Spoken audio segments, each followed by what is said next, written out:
అందరికీ నమస్కారం. ఈరోజు మనతో ఉన్నారు ప్రముఖ ఆధ్యాత్మికవేత్త, జ్యోతిష్య మరియు వాస్తు పండితులు మరియు తంత్ర సాధకులు బ్రహ్మశ్రీ సుభాష్ శర్మ గురుగారు ఉన్నారు. మాట్లాడదాం. నమస్తే గురుగారు. శ్రీమాత్రే నమః. గురుగారు, ఇప్పుడు 7 శనివారాల వ్రతం ట్రెండింగ్ లో ఉంది. ప్రతి ఒక్కరూ చేస్తున్నారు. అంటే ఏ సంకల్పం అన్నా నెరవేరుతుంది అంటున్నారు. మీరు చెప్పండి, 7 శనివారాల వ్రతం ఎలా పాటించుకోవాలి మనం? అంటే ఏ విధంగా చేసుకోవాలి? చాలా మంచి విషయం. ఏడుకొండల వాడికి కలియుగ ప్రత్యక్ష దైవమైనటువంటి ఆ ఏడుకొండల స్వామి వారి యొక్క వ్రతము చాలా మహిమాన్వితమైనటువంటి వ్రతము. అంటే కలియుగంలో ప్రత్యక్ష దైవము స్వామివారి యొక్క నామస్మరణ చేసినంత మాత్రము చేత కలియుగంలో పాపాలన్నీ కూడా దూరమయ్యేటటువంటి వ్రతము 7 శనివారాల వ్రతము. ఇది ఈ 7 శనివారాల వ్రతం అనేటటువంటిది 7 శనివారాలతో పాటు 8 శనివారాలు చేయాలి. బికాజ్ ఏంటి అంటే వడ్డీతో పాటుగా స్వామివారికి చెల్లించాలి. ఎందుకంటే వడ్డీ కాసుల వాడు కాబట్టి 7 శనివారాలు వ్రతం చేసి 8వ వారము చెల్లింపు వ్రతం చేయించుకోవాలి. అది కూడా దీని కిందికి లెక్క వస్తుంది. అలాగే ఈ వ్రతం చేసుకునే వారు దేనికోసం ఈ వ్రతం చేసుకోవాలి అని అంటే, ఏలినాటి శని ప్రభావం ఉన్నటువంటి వారు, అర్ధాష్టమ శని ప్రభావం ఉన్నటువంటి వారు, అష్టమ శని ప్రభావం ఉన్నటువంటి వారు, లేదా మీ జీవితంలో శని దశ ప్రారంభమయ్యింది, శని దశ నడుస్తుంది అని అనుకున్న ప్రతి ఒక్కరికి 7 శనివారాల వ్రతం చేస్తే శని భగవానుడి నుంచి వచ్చే వ్యతిరేకత పూర్తిగా తొలగిపోయేటటువంటి ప్రభావము ఈ 7 శనివారాల వ్రతానికి ఉంటుంది. రెండో విషయం ఏమిటంటే, నువ్వు ఏదైనా సంకల్పం అనుకొని ఈ శనివార వ్రతాన్ని ప్రారంభం చేసావు. ఉదాహరణకు ఉద్యోగం కావాలి, లేదా పెళ్ళి కావాలి, వివాహం కావాలి, లేదు నాకు మంచి వృత్తి వ్యాపారాదులలో లాభాలు కావాలి, లేదా నేను ఒక ఇల్లు కొనుక్కోవాలి, లేదా నేను ఒక ఆస్తి కొనుగోలు చేసుకోవాలి, నా జీవితం సుఖంగా నడవాలి అని అనుకునే ప్రతి ఒక్కరికి 7 శనివారాల వ్రతం ఉపయోగపడుతుంది.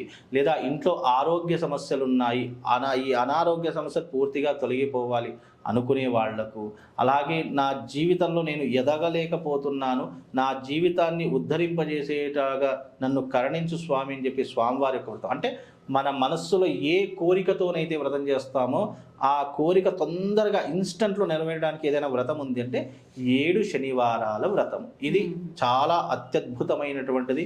కలియుగంలో శీఘ్రాతి శీఘ్రంగా ఫలాన్నిచ్చేటటువంటిది. నువ్వు తిరుపతికి వెళ్ళినా దొరకనటువంటి దర్శనం ఆ 7 శనివారాల వ్రతం చేస్తే ఆ స్వామివారే నీకు కలలోకి సాక్షాత్కరించేటటువంటి గొప్ప అదృష్టం కలిగినటువంటి వ్రతం 7 శనివారాల వ్రతము. ఇది 7 శనివారాల పాటు చేసుకోవాలి. అలాగే ఈ స్వామివారికి 7 రకాలైనటువంటి నైవేద్యాలు సమర్పించుకోవాలి. అది ఏ రకమైనటువంటి నైవేద్యాలు అనేటటువంటి మీ కథలో, అంటే ఎవరైతే ఈ 7 శనివారాలు వ్రతం చేసుకుంటారో ఆ కథలో మీకు అర్థమవుతుంది. ఆ కథను మీరు చదువుకోవడము. ఏ రకంగా సత్యనారాయణ వ్రతం చేస్తామో దాంట్లో ఎలాగైతే 5 కథలు ఉంటాయి, ఈ 7 శనివారాల వ్రతానికి కూడా ఆ స్వామివారి యొక్క కథ ఉంటుంది. అంటే ఎవరు చేసుకున్నారు, ఈ కథ వల్ల, అంటే స్వామివారి వ్రతం చేసుకోవడం వల్ల ఫలితం ఏం దక్కుతుంది, ఈ వ్రతం ఎందుకు చేసుకోవాలి అనే పూర్తి సారాంశము ఆ కథలో పొందుపరచడం జరుగుతుంది. ఆ కథను చదువుకోవడము. ఎవరైతే 7 శనివారాలు వ్రతం చేస్తారో ప్రతి ఒక్కరూ ఒక్కొక్క శనివారం ఒక్కొక్క దంపతయుక్త బ్రాహ్మణులకు భోజనం పెట్టాలి. భోజనం పెట్టకుండా వ్రతం పూర్తి కాదు. తప్పకుండా బ్రాహ్మణ దంపతులకు భోజనం పెట్టితేనే నీ వ్రతం ఆ రోజున పూర్తవుతుంది. అలా 7 శనివారాలకు 7 మంది దంపతులను తప్పకుండా చేసుకోవాలి. 8వ శనివారం వచ్చింది, ఉద్యాపన వచ్చిందంటే అప్పుడు 8 మంది బ్రాహ్మణ ముత్తైదువులను దంపతయుక్తంగా పిలిచి మళ్ళీ వాళ్ళకు భోజనాలు పెట్టి వాళ్లకు వస్త్రదానం, అంటే చీర, ధోతి లాంటివి, దక్షిణ తాంబూలాలు సమర్పించి వాళ్ళ యొక్క ఆశీర్వాదం తీసుకుంటే వాళ్ళ జన్మ తరింపబడుతుంది.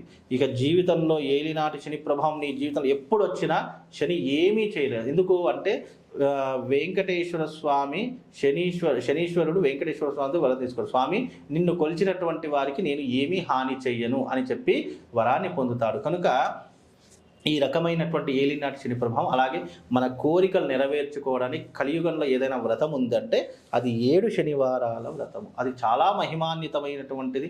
చేసుకున్న ప్రతి ఒక్కరికి కల్ప వృక్షంగా మారి ఆ భగవంతుడు సదా రక్షించేటటువంటి వ్రతము 7 శనివారాలు. ఎప్పటి నుంచో ఉంది కదా గురుగారు? ఈ మధ్య చాలా ట్రెండింగ్ లోకి వచ్చింది. ఒకరు చేసుకున్నారు కదా, మనం కూడా చేసుకుంటే ఎలా ఆలోచిస్తారు అని అంటే, వీళ్ళు చేసుకుని వీళ్ళు బాగుపడ్డారు కదా, మనం కూడా చేసుకుందాం అంటే ఇలా ఎలా ఉంటుందంటే, ఒకరు బాగుపడితే అది ట్రెండింగ్ లోకి అయిపోతూ ఉంటుంది. ఎక్కడో ఎవరో ఏదో చేసుకున్నారు, వాళ్ళు ఈ వ్రతం చేసుకుని చాలా బాగుపడ్డారు అని అంటే అప్పుడు ఒకరు ప్రారంభం చేస్తూ ఉంటారు.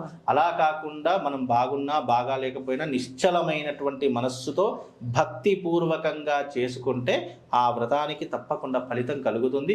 ఇది ఇప్పటి నుంచే కాదు, యుగాల నాటి నుంచి ఉంది. మీకు ఓ విషయం తెలుసో లేదో, మీరు ఈ 7 శనివారాల వ్రతాన్ని దేవేంద్రుడు కూడా చేస్తాడు. అలా అందుకే ఇంద్ర పదవిని మళ్ళీ పొందినటువంటి దాఖలాలు కనిపిస్తున్నాయి. ఋషులు, మునులు, అలాగే దంపతియుక్తంగా చేసినటువంటి వాళ్ళు ఉన్నారు. రాజులు కూడా చేసినటువంటి వారు, సామంతులు చేసినటువంటి వారు, ఇలా ఎంతో మంది చేసినటువంటి వారు ఉన్నారు. అందుకే వాళ్ళు అఖండ రాజయోగాన్ని సిద్ధింపజేసుకున్నారు. అలాగే కాలక్రమేణా మానవాళికి కలియుగంలో ఈ కలి వైపరీత్యం నుంచి తప్పించుకోవాలంటే 7 శనివారాల వ్రతం చేసుకుంటే మన జన్మ ధన్యమవుతుంది. చాలా అద్భుతంగా చెప్పారు గురుగారు. ఖచ్చితంగా అందరం చేసుకోవాలి. అంటే చాలా మందికి ఏంటంటే అందరికీ ఉండాలి.